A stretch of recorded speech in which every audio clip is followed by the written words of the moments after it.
మన యందు ఉండినటువంటి యొక్క శక్తిని అనేక ఇంద్రియముల ద్వారా ప్రపంచ ఉపకార నిమిత్తమై, లోక కళ్యాణ నిమిత్తమై, నోటితో మాటలు, చెవులతో శబ్దము, ముక్కుతో వాసన, కన్నుతో రూపును చూడగలుగుతూ ఉండేటువంటిది అది ఏ లక్ష్మి స్వరూపము.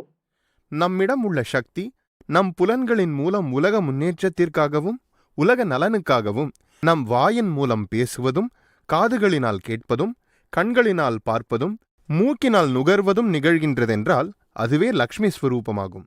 సరియైన లక్షణములు కలిగినటువంటి దానే లక్ష్మి.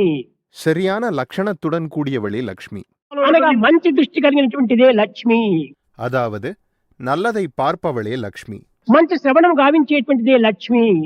நல்லதை கேட்பவளே லக்ஷ்மி. మంచి మాటలు మాట్లాడేటువంటిదే లక్ష్మి. நல்லதை பேசுபவளே லக்ஷ்మి. మంచి సంకల్పము చేసేటువంటిదే లక్ష్మి. நல்லதை எண்ணுபவளே லக்ஷ்మి. మంచి పనులు చేసేటువంటిదే లక్ష్మి. நற்செயல்களைச் செய்பவளே லக்ஷ்మి. కనుకనే అన్నింటి ఎందుకును మంచిని ప్రవేశపెట్టి జగత్తులకు ఒక విధమైనటువంటి యొక్క ఆనందాన్ని అందించి సుఖశాంతులను ప్రబోధించేటువంటిది ఈ యొక్క శక్తి. எனவேதான் எல்லாவற்றிலும் நல்லதை புகுத்தி உலகிற்கு ஆனந்தத்தை அளித்து சுக சாந்திகளை போதிப்பதே இந்த சக்தியாகும். దీనినే భువః అన్నారు. இதையே புவஹ என்றார்கள்.